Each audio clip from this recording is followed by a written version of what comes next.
तेज धूप और बढ़ती गर्मी में सिर्फ शरीर पर असर नहीं पड़ता, बल्कि हमारी त्वचा पर भी जो असर है गर्मी बढ़ते ही दिखाई पड़ने लगती है।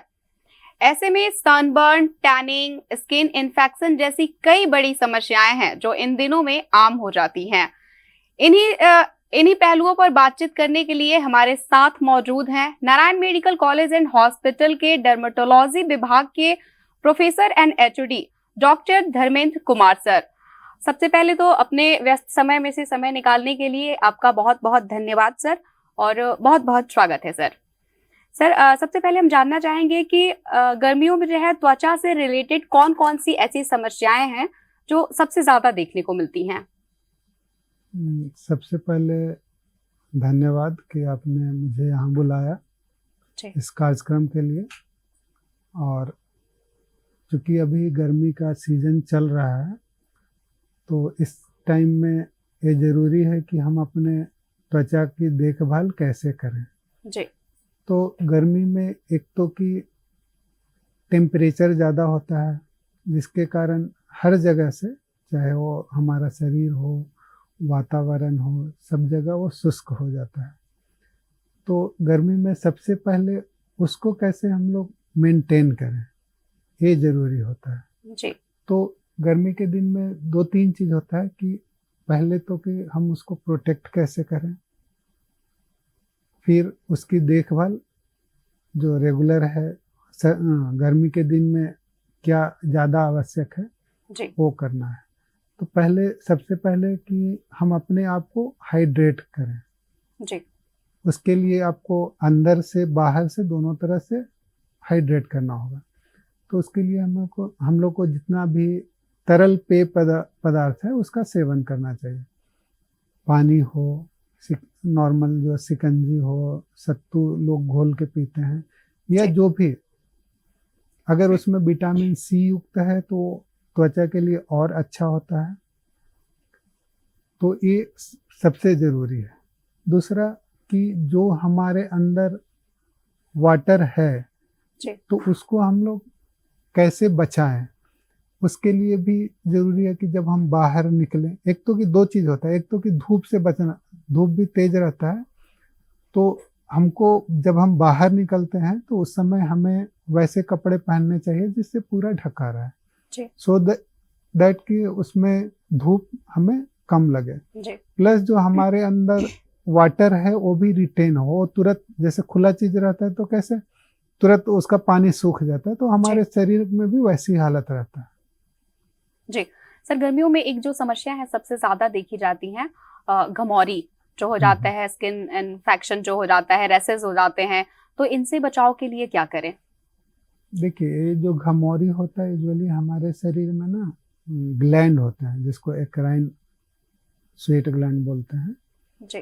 तो उससे जैसे हम लोग को एक मैकेनिज्म बनाया गया है जिसमें जो कि हमारा टेम्परेचर को, बाहर का टेम्परेचर बढ़ता है तो उसको बैलेंस करने के लिए बॉडी स्वेट करता है, पसीना निकालता है, और वो फिर वाष्पित होकर हमारे बॉडी के टेम्परेचर को मेंटेन रखता है, जस्ट लाइक थर्मोस्टेट। सो बहुत बार क्या होता है कि गर्मी के दिन में एक्सेस, वैसे भी अगर वो जो ग्लैंड का नली है कहीं पे ब्लॉक हो गया तो उसके कारण ये जो घमौरी होता है वो होने लगता है। अब डिपेंड करता है कि वो ब्लॉकेज कहाँ पे हुआ है, उसके अनुसार उसके विभिन्न प्रकार हैं, बट आमतौर पे जिसको हम लोग घमौरी बोलते हैं उसको मेडिकल टर्म में मिलिया रूब्रा बोलते हैं। वो लाल लाल आता है, और या फिर नॉर्मल इंग्लिश में हम लोग प्रिकल हिट सर, कई तरह के अलग अलग तरह के रैसेस हो जाते हैं, तो इनमें समझ भी नहीं आता है कि क्या करें। इसमें जो है इचिंग भी बहुत ज्यादा ही बढ़ जाती है। तो सर, एक और चीज, ये धूप से बचने के लिए सनस्क्रीन का है जो लोगों में एक काफी कंफ्यूजन देखा जाता है गर्मियों में, तो इनका इस्तेमाल जो है कितना फायदेमंद है और कब कैसे करें? सनस्क्रीन है ये हमेशा लाभदायक है, या तो गर्मी का दिन हो या ठंड का दिन हो, क्योंकि हमारी त्वचा के लिए जो धूप है वो थोड़ा बहुत बार हानिकारक भी होता है, स्पेशली जो दोपहर के समय जो धूप होता है स्पेशली 11 बजे से 2-3 बजे, उसमें यूवीबी रेडिएशन ज़्यादा होते हैं जो कि त्वचा को हानि पहुंचाते हैं। तो उसके लिए हम लोग सनस्क्रीन बेटर होता है कि हम लोग फिजिकल जैसे उस तरह का वस्त्र पहने जो कि पूरा कवर कर रहे। अगर बाहर जाते हैं तो हम लोग हैट पहन सकते हैं जिसमें वो चौड़ा लगा रहता है, वो कैप पहने, गोगल्स पहने। तो ये सब फिजिकल्स मीन्स हैं कि जिससे हम अपने स्किन को बचाव कर सकते हैं। बट हर समय ये पॉसिबल नहीं है कि हम ये चीज़ करें। बहुत बार ऐसा है कि हम ये मान लिया सपोज ऑफिस में जाते हैं तो वहाँ पे हम हैट तो पहन के नहीं रहेंगे, कभी सोशल गैदरिंग में गए तो उस टाइम में हम लोग ये जो सनस्क्रीन है वो यूज करना चाहिए। सनस्क्रीन यूज करने सनस्क्रीन में भी आते होंगे कि कई तरह के, इनमें भी आते होंगे कोई ओरिजिनल सनस्क्रीन ऐसे, तो इसका इन्फेक्शन नहीं, ओरिजिनल और डुप्लीकेट नहीं है। If it is sunscreen means that वो अलग चीज है कि उस पे आजकल मार्केट में बिना कोई उसको सर्टिफाइड किए ही जो भी एसपीएफ लिख दिए, क्योंकि वैसे प्रोडक्ट भी रहते हैं विथ मोर। डॉक्टरों की सलाह कितनी जरूरी है? बट जो मेडिकेटेड सनस्क्रीन है उसमें मेंशन रहता है कि ये फिजिकल सनस्क्रीन है, केमिकल सनस्क्रीन है, उसका कंपोजिशन क्या है, उसमें क्या क्या चीज है। तो यूजुअली हमारे जो इंडियन स्किन है, क्योंकि स्किन के भी बहुत तरह होते हैं, हमारा जो इंडियन टाइप है वो 4 to 5 यूजुअली रहते हैं जो मैक्सिमम है। तो इसमें जलता नहीं। वो ये जो क्लासिफिकेशन है वो जो बहुत लोग जैसे थोड़ा देर भी जाएंगे तो उनका स्किन जल जाता है। बहुत लोग रहते हैं जो जिनका डार्क कम्प्लेक्शन रहता है तो उनका जलता नहीं है, टैनिंग होता है, वो काला पड़ते हैं। तो एक काला पड़ना भी एक तरह का जो नेचर हम लोग को दिया है कि वो हम लोग को यूवी रे से प्रोटेक्ट करता है। ठीक है, वो ऐसा नहीं है, बट हम लोग गोरा दिखना चाहते हैं इसलिए भले ही ये यूज करें। ये घरेलू नुस्खे कितने सुरक्षित होते हैं? क्योंकि कई बार गर्मी बढ़ते ही, ज्यादातर गर्मियों में देखा जाता है कि घरेलू नुस्खे जैसे नींबू, टमाटर, बेसन, दही, हनी इत्यादि लोग इस्तेमाल करते हैं, तो ये कितने सुरक्षित होते हैं? नहीं, नींबू, दही ये सब आप खाते हो वो ठीक है, बट लगाने का आप किस अनुपात में लगाते हो, आपके त्वचा को वो कैसे रिएक्ट करता है ये डिपेंड करता है। कि बहुत लोग को ये लगाने से, क्योंकि उनको एग्जैक्ट कितना उसका कंपोजिशन होना चाहिए नहीं पता है। नींबू पता चला तो बस नींबू लगा रहे हैं और उसके कारण फिर उनको कई बार होता है तो लोग एलर्जी वीडियो देख लेते हैं यूट्यूब से। हाँ। और फिर इनका इस्तेमाल स्टार्ट कर देते हैं कि नहीं। आजकल सबसे बड़ा प्रॉब्लम वही है, लोग यूट्यूब या बाकी जगह इन्फ्लुएंसर इतने सारे हैं कि जो इस बीच सर डॉक्टरों की सलाह कितनी जरूरी है? क्योंकि यूट्यूब से बहुत सारी चीजें लोग देख के और फॉलो करने लगते हैं। उनको इसका होता है कि कई लोगों के चेहरे पे सूट कर भी जाता है और कई लोगों को उससे उसका नुकसान भी होता है। हाँ, तो इसमें सबसे जरूरी है कि जो भी प्रोडक्ट लगाएं वो आप डॉक्टर के सलाह से लगाएं। वो आपके त्वचा के लिए कितना जरूरी है कि नहीं जरूरी है, किस मौसम में कितना जरूरी है, ये भी मान लो कि मॉइस्चराइजर, सबको ही जानते हैं कि मॉइस्चराइजर लगाना है, बट जो इंडिया का कंडीशन है कोई भी मॉइस्चराइजर सालों भर एक तरह से काम नहीं करेगा। अगर जहाँ यहाँ जो जितना ठंड होती है तो उसमें आप कितना भी लगा लो वो ठंड के दिन में वो काम नहीं करता है। अगर सेम मॉइस्चराइजर अगर अभी थोड़ा सा भी गर्मी के टाइम में लगाएंगे तो आदमी पसीने पसीने हो जाएगा। तो किस टाइम में, जैसे अभी गर्मी का टाइम में है तो हम मॉइस्चराइजर तो वाटर बेस्ड मॉइस्चराइजर है वो बढ़िया होता है। और एसपीएफ कम से कम 30 एसपीएफ हमारे इंडियन स्किन के लिए जरूरी है। उससे बहुत ज़्यादा 50-60 बहुत मार्केट में बहुत सारे हैं, बट बहुत ज़्यादा उससे फायदा नहीं होता। कम से कम एसपीएफ 30। सर, पानी और इलेक्ट्रोलाइट का क्या महत्व है? हम शुरू में ही बताए थे कि जो हाइड्रेशन है उसके लिए, क्योंकि हाइड्रेशन में वाटर ही है, तो पानी हमें स्पेशली इस गर्मी के दिन में समय समय पे पीते रहना चाहिए। क्योंकि पीने से क्या होता है कि एक तो वाटर रहेगा और चूंकि स्वेटिंग के साथ हमारा इलेक्ट्रोलाइट भी बाहर निकलता है तो इसलिए साथ में हम लोग को सॉल्ट भी उसमें ऐड करना।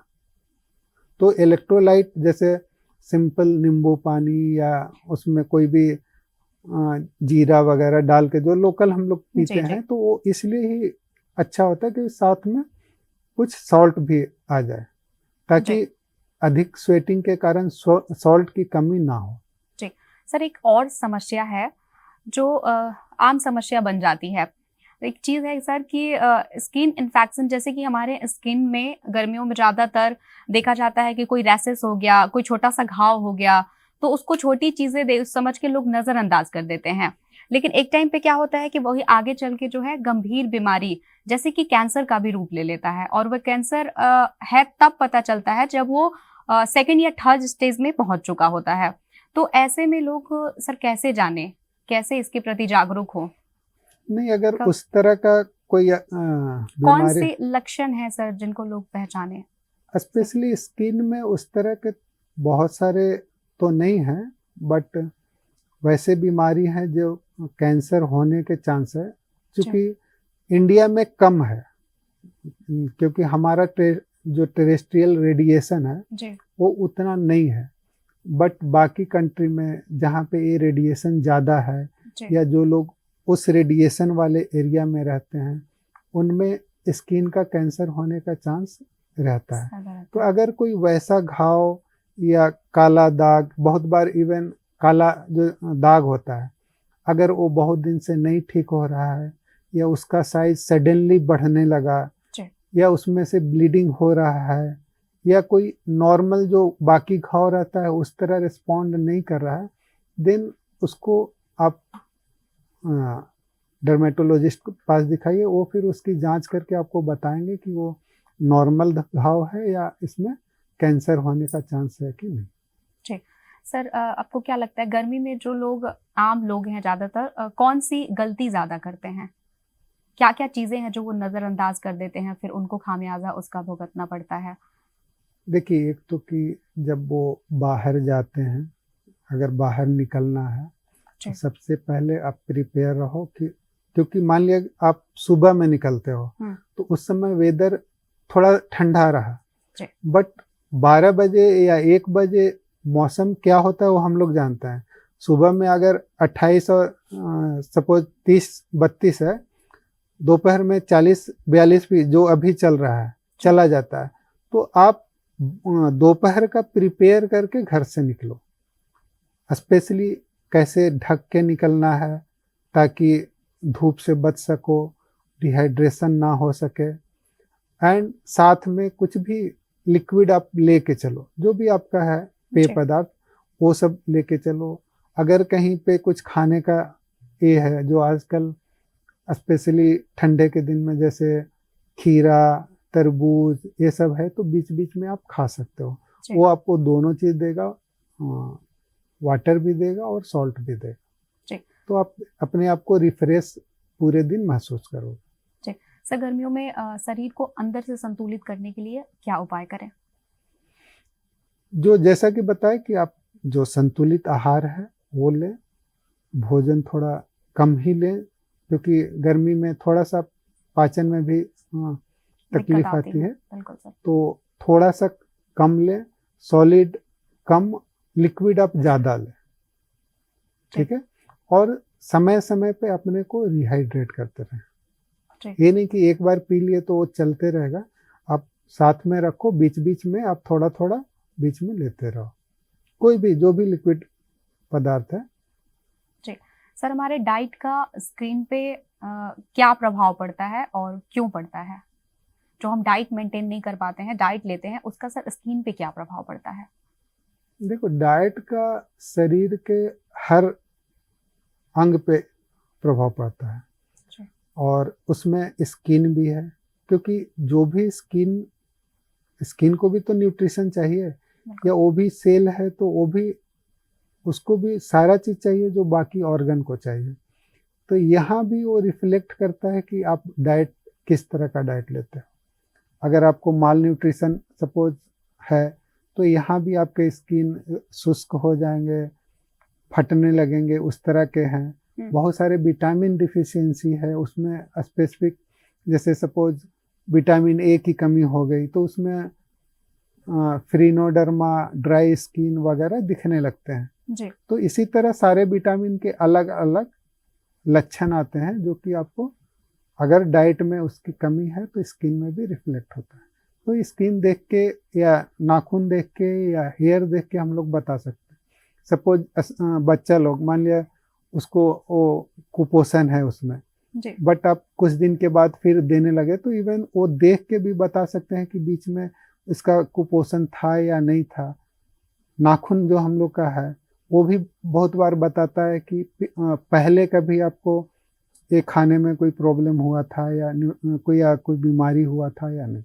जी। तो इसलिए स्किन, नेल, हेयर इसका एग्जामिनेशन से आप अभी के बीमारी या पहले क्या हुआ है उसके बारे में भी आप पता कर सकते हो। जी सर, गर्मियों में अपने आप को सुरक्षित रखने के लिए दर्शकों को क्या सलाह देना चाहेंगे? कौन कौन सी चीजें हैं जो सबसे ज्यादा अभी अपनाना चाहिए? सबसे पहले तो अपने आप को हाइड्रेट करना है। दोनों आप खान पान के तरफ से। दूसरा स्किन, अगर स्किन का बात करते हैं तो आप हमेशा नहाने के बाद मॉइस्चराइज़र यूज़ करो, क्योंकि वो ना ये जो वाटर को इवेपोरेट होने से बचाता है। बाहर जाने के पहले एक तो कि फिजिकल प्रोटेक्शन मतलब सनस्क्रीन के जगह पे आप पहले वो लें और सनस्क्रीन यूज करें। सनस्क्रीन अभी के टाइम में जो वाटर बेस्ड लाइट सनस्क्रीन है वो यूज करें। और देन अपने शरीर को बीच बीच में क्लीन भी करना जरूरी है। जी, बहुत बहुत धन्यवाद सर आपका। बहुत ही महत्वपूर्ण जानकारी रही आपके द्वारा।